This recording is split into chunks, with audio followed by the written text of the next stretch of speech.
ఓం శాంతి. ఈరోజు మురళి 2 ఏప్రిల్ 2026. బాబా చెప్తున్నారు, మధురమైన పిల్లలు, ఇది బాబా గారి అద్భుతమైన దుకాణము. ఇందులో అన్ని రకాల సామాన్లు లభిస్తాయి. ఈ దుకాణానికి మీరు యజమానులు. ప్రశ్న: ఈ అద్భుతమైన దుకాణదారుని ఎవరు కాపీ చేయలేరు. ఎందుకు? జవాబు: ఎందుకంటే వీరే స్వయంగా సర్వ ఖజానాల బండారము. జ్ఞానము, సుఖము, శాంతి, పవిత్రత సర్వ ఖజానాలకు సాగర్లు. ఎవరికి ఏది కావాలో అది లభిస్తుంది. నివృత్తి మార్గం వారి వద్ద ఈ సామాన్లు లభించవు. ఎవరు తమను తండ్రి సమాన సాగర్లము అని చెప్పుకోలేరు. పాట: మిమ్మల్ని పొందుకుని మేము ప్రపంచాన్నే పొందాము. ఓం శాంతి. ఇప్పుడు పిల్లలు అనంతమైన తండ్రి ఎదురుగా కూర్చుని ఉన్నారు. వీరిని బేహద్ తండ్రి అని, బేహద్ దాదా అని కూడా అనవచ్చు. అనంతమైన పిల్లలు కూర్చుని ఉన్నారు. తండ్రి బేహద్ జ్ఞానంను ఇస్తున్నారు. హద్దులోని విషయాలన్నీ వదిలిపోయాయి. ఇప్పుడు తండ్రి ద్వారా అనంతమైన వారసత్వాన్ని తీసుకోవాలి. ఇది ఒక్కటే దుకాణము. వారికి ఏం కావాలో మనుషులకు తెలియదు. అనంతమైన తండ్రి గారి దుకాణం చాలా పెద్దది. వారిని సుఖసాగర్లు, పవిత్రతా సాగర్లు, ఆనంద సాగర్లు, జ్ఞాన సాగర్లు అని అంటారు. కొన్ని దుకాణదారుల వద్ద చాలా వెరైటీలు ఉంటాయి. అలాగే వీరు అనంతమైన తండ్రి. వీరి వద్ద కూడా వెరైటీ సామాన్లు ఉన్నాయి. ఏమేమి ఉన్నాయి? బాబా జ్ఞానసాగర్లు, సుఖశాంతి సాగర్లు. వారి వద్ద ఈ అద్భుతమైన అలౌకిక సామాన్లు ఉన్నాయి. వారిని సుఖకర్త అని కూడా మహిమ చేస్తారు. ఇటువంటి దుకాణం ఇదొక్కటే. ఇటువంటి దుకాణాలు ఎవరి వద్ద లేవు. బ్రహ్మ, విష్ణు, శంకర్ల వద్ద ఏ సామాన్లు ఉన్నాయి? ఏ వస్తువులు లేవు. సర్వశ్రేష్టమైన సామాన్లు తండ్రి వద్ద ఉన్నాయి. అందుకే వారి మహిమ గానం చేయబడుతుంది. త్వమేవ మాతస్య పిత. ఇలా ఇంకెవ్వరి మహిమకు గాయనం జరగదు. మనుషులు శాంతి కొరకు అల్మటిస్తూ వెతుకుతూ ఉంటారు. కొందరికి మందులు కావాలి, కొందరికి మరేవో కావాలి. అవన్నీ హద్దులోని దుకాణాలు. పూర్తి ప్రపంచంలో అందరి వద్ద హద్దులోని వస్తువులు ఉన్నాయి. కానీ ఒక్క బాబా వద్ద మాత్రమే అనంతమైన వస్తువులు ఉన్నాయి. కనుక వారిని పతిత పావన, ముక్తిదాత, జ్ఞానసాగరుడు, ఆనంద సాగరుడు అని మహిమ చేస్తారు. ఇవన్నీ వెరైటీ సామాన్లు. లిస్ట్ రాసినట్లయితే చాలా పెద్దదవుతుంది. తండ్రి వద్ద ఈ వస్తువులు ఉన్నప్పుడు వాటిపైన పిల్లలకు కూడా హక్కు ఉంటుంది. కానీ అలాంటి తండ్రికి మనం సంతానం. కనుక తండ్రి వస్తువులకు మేము యజమానులుగా అవ్వాలని ఎవరి బుద్ధికి తోచదు. తండ్రి భారతదేశంలోనే వస్తారు. తండ్రి వద్ద ఏ వస్తువులున్నాయో వాటిని తప్పకుండా తీసుకొస్తారు. వాటిని తీసుకునేందుకు వారి వద్దకు ఎవరు వెళ్ళలేరు. నేను రావాల్సి ఉంటుందని తండ్రి చెప్తున్నారు. కల్పం యొక్క సంగం యుగంలో నేను వచ్చి మీకు అన్ని వస్తువులు ఇస్తాను. వారిని పిలవాల్సి వచ్చే ఎలాంటి అప్రాప్తి అయిన వస్తువు ఉండదు. డ్రామా ప్లాన్ అనుసారం మీరు ఆస్తిని తీసుకుని తర్వాత నెమ్మదిగా మెట్లు దిగుతారు. పునర్జన్మ కూడా తప్పక తీసుకోవాలి. 84 జన్మలు కూడా తప్పకుండా తీసుకోవాల్సి వస్తుంది. 84 జన్మల చక్రం అని అంటారు, కానీ అర్థం తెలియదు. 84కు బదులు 84 లక్షల జన్మలు అని చెప్తారు. మాయ తప్పు చేయిస్తుంది. ఇది ఇప్పుడు మీరు అర్థం చేసుకున్నారు. తర్వాత ఇదంతా మర్చిపోతారు. మీరు ఈ సమయంలో సామాన్లు తీసుకుంటారు. సత్యుగంలో రాజ్యం చేస్తారు. కానీ ఈ రాజ్యాన్ని ఎవరిచ్చారో వారికి తెలియదు. లక్ష్మీనారాయణల రాజ్యం ఎప్పుడుండేదో ఎవరికి తెలియదు.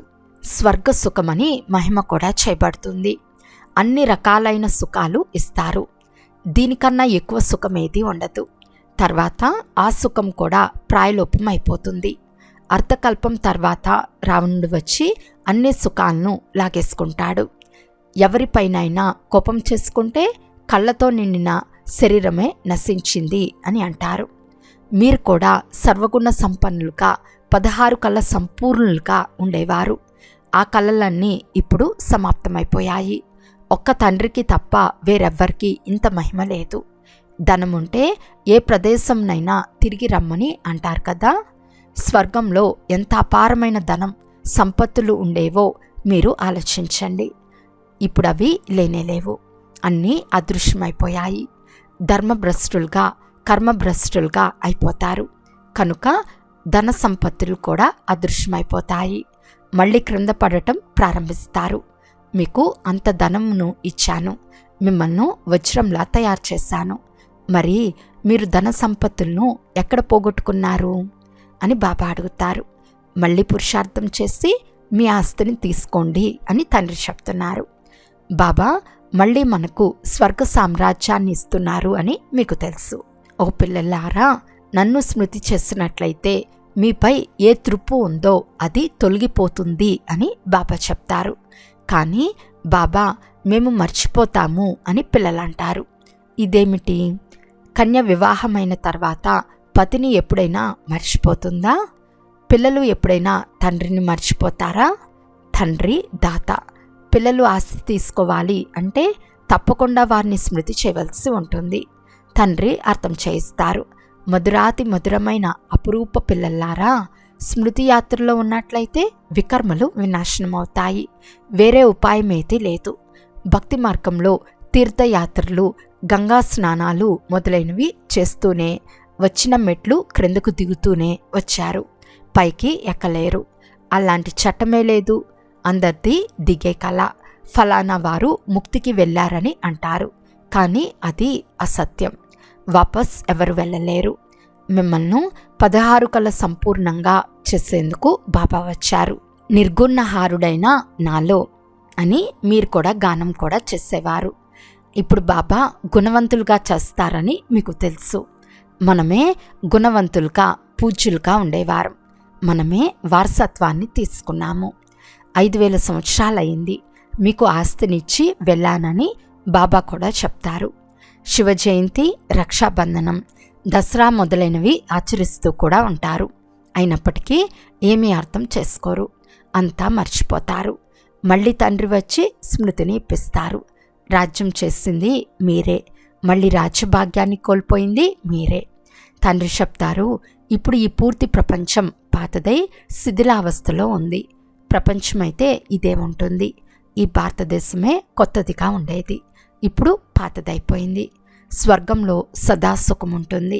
మళ్ళీ ద్వాపరం నుండి ఎప్పుడు దుఃఖం ప్రారంభమవుతుందో అప్పుడు ఈ వేదశాస్త్రాలు మొదలైనవి తయారవుతాయి. భక్తి చేస్తూ చేస్తూ ఎప్పుడు మీరు భక్తి పూర్తి చేస్తారో అప్పుడు భగవంతుడు వస్తారు కదా. బ్రహ్మ పగలు, బ్రహ్మ రాత్రి సగం సగంగా ఉంటాయి కదా. జ్ఞానం పగలు, భక్తి రాత్రి. వారు కల్ప ఆయువును ఉల్టా సుల్టాగా చేసేసారు. ఇప్పుడు మీరు కూర్చుని మొట్టమొదట అందరికీ తండ్రి మహిమను వినిపించండి. తండ్రి జ్ఞానసాగరుడు, శాంతి సాగరుడు, కృష్ణుణ్ణి నిరాకారుడు, పతిత పావనుడు, సుఖసాగరుడు అని అన్నారు. వారి మహిమనే వేరుగా ఉంటుంది. రాత్రికి పగలుకున్నంత వ్యత్యాసం ఉంది. శివుణ్ణే ఓ బాబా అని అంటారు. కృష్ణ బాబా అనే పదం శోభించదు. ఎంత పెద్ద పొరపాటు. తర్వాత చిన్న చిన్న తప్పులు చేస్తూ 100% మర్చిపోయారు. తండ్రి చెప్తారు, సన్యాసుల నుండి ఎప్పుడూ ఇలాంటి వ్యాపారం లభించదు. వారు నివృత్తి మార్గం వారు, మీరు ప్రవృత్తి మార్గం వారు.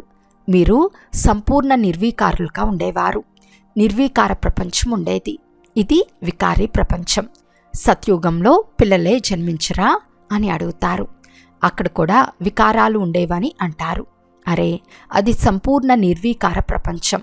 సంపూర్ణ నిర్వీకారులు వికారులుగా ఎలా అవ్వగలరు? సత్యుగంలో ఇంతమంది మనుషులు ఎలా ఉండగలరు?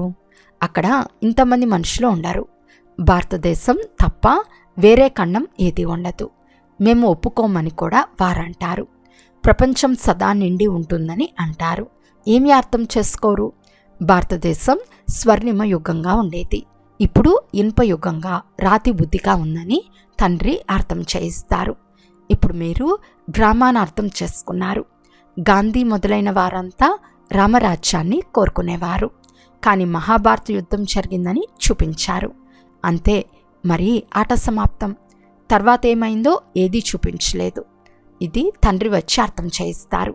ఇది చాలా సహజం. శివ జయంతిని ఆచరిస్తారు అనగా శివబాబా తప్పకుండా వస్తారు. వారు స్వర్గ రచయిత కనుక తప్పకుండా స్వర్గ ద్వారాన్ని తెరిచేందుకు వస్తారు. వారు నరకం ఉన్నప్పుడే వస్తారు. స్వర్గ ద్వారాలను తెరిచి నరక ద్వారాన్ని మూసేస్తారు. స్వర్గ ద్వారాలను తెరిచినప్పుడు తప్పకుండా అందరూ స్వర్గంలోకే వస్తారు. ఇవేవి కష్టమైన విషయాలు కాదు. మహిమ కేవలం ఒక తండ్రిది మాత్రమే. శివబాబా దుకాణం ఒక్కటే. వారు అనంతమైన తండ్రి. అనంతమైన తండ్రి ద్వారా భారతదేశానికి స్వర్గ సుఖం లభిస్తుంది. అనంతమైన తండ్రి స్వర్గ స్థాపన చేస్తారు. మరి ప్రపంచంలో బేహద్ సుఖం ఉండాలి కదా. మరి మనకు నరకంలో ఎందుకు పడి ఉన్నాము? ఇది ఎవరికీ తెలియదు. తండ్రి చెప్తారు, స్వర్గంలో మీరే ఉండేవారు, మరలా మీరే నరకంలో పడిపోయారు. దేవతలే 84 జన్మలు తీసుకోవాల్సి ఉంటుంది. ఇప్పుడు వచ్చి పతితులుగా అయ్యారు. వారే మళ్ళీ పావనంగా అవ్వాలి. తండ్రికి కూడా జన్మ ఉంది. రావణునికి కూడా జన్మ ఉంటుంది. ఇది ఎవరికీ తెలియదు. రావణుని ఎప్పటి నుండి తగలపెడుతున్నారు అని ఎవరినైనా ప్రశ్నించండి. అనాది నుండి అని చెప్తారు. ఈ రహస్యాలన్నీ తండ్రి అర్థం చేయిస్తున్నారు. ఒక్క బాబా దుకాణానికే మహిమ ఉంది. సుఖము, శాంతి, పవిత్రతలు మనుషుల నుండి మనుషులకు లభించవు. కేవలం ఒక్కరికి మాత్రమే శాంతి లభించలేదు. ఫలానా వారి నుండి శాంతి లభించిందని వారు అసత్యం చెప్తారు. అరే, శాంతి శాంతిధామంలో లభిస్తుంది. ఇక్కడ ఒకరు శాంతిగా ఉన్నప్పుడు మరొకరు అశాంతిపరుస్తే శాంతిగా ఉండలేరు. సుఖము, శాంతి, పవిత్రత ఈ అన్ని వస్తువుల వ్యాపారి ఒక్క శివబాబాయే.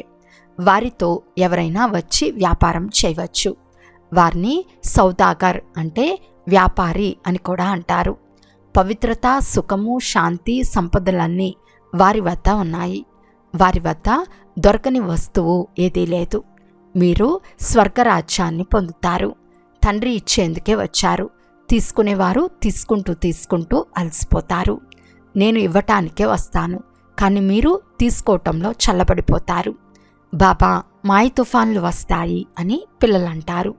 అవును, పదవి కూడా చాలా ఉన్నతమైంది పొందుకోవాలి. స్వర్గానికి యజమానులుగా అవుతారు.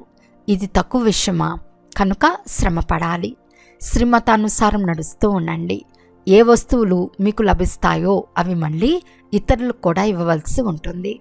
దానం చేయవలసి ఉంటుంది. పవిత్రులు కావాలి అంటే పంచవికారాలను తప్పక దానం చేయాలి. శ్రమ చేయాలి. తండ్రిని స్మృతి చేయాలి. అప్పుడే తృప్పు వదులుతుంది. స్మృతి ముఖ్యమైనది. బాబా, మేము వికారాల్లోకి ఎప్పుడు వెళ్తాము, ఎవరిపై కోపం చేసుకోము అని ప్రతిజ్ఞ చేయండి. కానీ స్మృతిలో తప్పకుండా ఉండాలి. లేనట్లయితే ఇంత పాపం ఎలా నశిస్తుంది? పోతే జ్ఞానం చాలా సహజమైనది. 84 జన్మల చక్రంలో ఎలా తిరిగామో మీరు ఎవరికైనా అర్థం చేయించగలరు. పోతే స్మృతి యాత్రలోనే కష్టం ఉంది. భారతదేశ ప్రాచీన యోగం ప్రసిద్ధమైనది. ఏ జ్ఞానాన్ని ఇస్తారు? మన్మనా భవ అనగా నన్నొక్కరినే స్మృతి చేసినట్లయితే మీ వికర్మలు వినాశనమవుతాయి. మీరు వచ్చినట్లయితే మేము ఇతర సాంగత్యాలను వదిలి మీ సాంగత్యంలో ఉంటాము. మీపై బలిహారి అవుతాము. మిమ్మల్ని తప్ప వేరెవరిని స్మృతి చేయము అని మీరు గానం కూడా చేశారు. ప్రతిజ్ఞ కూడా చేశారు. మళ్ళీ దాన్ని ఎందుకు మర్చిపోతారు? చేతులతో పనిచేస్తూ మనసుతో ప్రీతముని స్మృతి చేయాలని కూడా అంటారు. మీరు కర్మయోగులు. వ్యాపార వ్యవహారాలు మొదలైనవన్నీ చేస్తూ బుద్ధి యోగాన్ని తండ్రితో జోడించాలి. ప్రేయసులైన మీరు అర్థకల్పం స్మృతి చేశారు. ఇప్పుడు నేను వచ్చాను, నన్ను స్మృతి చేయమని ప్రీతముడైన తండ్రి స్వయంగా చెప్తున్నారు. ఈ స్మృతిని పదే పదే మర్చిపోతారు. ఇందులోనే శ్రమ ఉంది. కర్మాతీత స్థితికి వచ్చినప్పుడు ఈ శరీరాన్ని కూడా వదలవలసి ఉంటుంది. ఎప్పుడు రాజధాని స్థాపన అవుతుందో అప్పుడు మీరు కర్మాతీత స్థితిని పొందుతారు. ఇప్పుడు అందరూ షౌకార్లే. మమ్మా బాబా అందరికన్నా ఎక్కువగా స్మృతి చేస్తారు. సూక్ష్మవతనంలో కూడా వారిని చూడవచ్చు. తండ్రి అర్థం చేయిస్తున్నారు. నేను ఎవరిలో ప్రవేశిస్తానో వారిది అనేక జన్మల అంతిమ జన్మ. అతను కూడా పురుషార్థం చేస్తున్నాడు. కర్మాతీత స్థితికి ఇప్పుడే ఎవరు చేరలేరు. కర్మాతీత స్థితి వచ్చినట్లయితే ఈ శరీరం ఉండదు. బాబా చాలా బాగా అర్థం చేయిస్తారు. మిగిలినది అర్థం చేసుకునే వారి బుద్ధిపై ఆధారపడి ఉంది. హెవెన్లీ గాడ్ ఫాదర్ ఒకరే. వారి వద్దనే పూర్తి జ్ఞాన సామాగ్రి ఉంది. వారే జాదుగర్. వేరెవ్వరి నుండి సుఖము, శాంతి, పవిత్రతల ఆస్తి లభించదు. తండ్రి చాలా బాగా అర్థం చేయిస్తారు. పిల్లలు బాగా ధారణ చేసి ఇతరులతో చేయించాలి. ఎంత ధారణ చేస్తారో అంత ఆస్తిని తీసుకుంటారు. రోజు రోజుకు చాలా తాజా సరుకు లభిస్తుంది. లక్ష్మీనారాయణలు ఎంత మధురమైన వారో చూడండి. వారి వలె మధురంగా తయారవ్వాలి. అచ్చా, మధురాతి మధురమైన అపురూపమైన పిల్లలకు మాతాపిత బాప్దాదాల ప్రియ స్మృతులు మరియు గుడ్ మార్నింగ్. ఆత్మిక పిల్లలకు ఆత్మిక తండ్రి నమస్తే. ఆత్మిక తండ్రికి ఆత్మిక పిల్లల యొక్క ప్రియ స్మృతులు మరియు నమస్తే నమస్తే నమస్తే. ధారణ కొరకు ముఖ్య సారము. ఫస్ట్ పాయింట్, తండ్రి ద్వారా ఏ సుఖశాంతి పవిత్రతల సామాను లభించిందో దానిని అందరికీ ఇవ్వాలి. మొదట వికారాలను దానం చేసి పవిత్రంగా అవ్వాలి. తర్వాత అవినాశి జ్ఞానధనాన్ని దానం చేయాలి. సెకండ్ పాయింట్, దేవతల వలె మధురంగా అవ్వాలి. బాప్దాదాతో ఏం ప్రతిజ్ఞ చేశారో దానిని సదా స్మృతిలో ఉంచుకోవాలి. తండ్రి స్మృతిలో ఉంటూ వికర్మలను కూడా వినాశనం చేసుకోవాలి. ఈరోజు వరదానము. నేను నిమిత్తము అను స్మృతి ద్వారా తమ ప్రతి సంకల్పంపై అటెన్షన్ ఉంచుకునే నివారణ స్వరూప భవ. నిమిత్తంగా ఉన్న ఆత్మలపై అందరి దృష్టి ఉంటుంది. అందువలన నిమిత్తంగా అయ్యేవారు విశేషంగా ప్రతి సంకల్పంపై అటెన్షన్ ఉంచాల్సి వస్తుంది. నిమిత్తంగా అయిన పిల్లలు కూడా ఏదైనా కారణాన్ని వినిపిస్తే వారిని అనుసరించటం చేసేవారు కూడా అనేక కారణాలు వినిపిస్తారు. నిమిత్తంగా అయిన వారిలో ఏదైనా లోపం ఉంటే అది దాగి ఉండదు. అందువలన విశేషంగా తమ సంకల్పం, వాణి మరియు కర్మలపై అటెన్షన్ ఉంచి నివారణ స్వరూపులుగా అవ్వండి. స్లోగన్. ఎవరిలో అయితే తమ గుణాలు లేక విశేషతల అభిమానం కూడా ఉండదో వారే జ్ఞానయుక్త ఆత్మలు. అవ్యక్త సూచన. మహాన్గా అయ్యేందుకు మధురత మరియు నమ్రత యొక్క గుణాన్ని ధారణ చేయండి. ఎప్పుడైతే తమ సొంత లేక ఇతరుల గతాన్ని చూడక లోపలి సంస్కారాలను సరళంగా మరియు నమ్రచిత్తంగా చేసుకుంటారో అప్పుడే మధురత యొక్క గుణం జీవితంలో వస్తుంది. వారి కన్నుల ద్వారా మధురత, నోటి ద్వారా మధురత, వారి నడవడిక ద్వారా మధురత ప్రత్యక్ష రూపంలో కనిపిస్తుంది. మధురత మరియు నమ్రత ఈ రెండు విశేష ధారణల ద్వారా సదా విశ్వ కళ్యాణకారి మహాదాని వర్ధానిగా అయిపోతారు. అంతేకాక సహజంగానే స్నేహానికి రుజువు నివ్వగలరు. అచ్చా, ఓం శాంతి.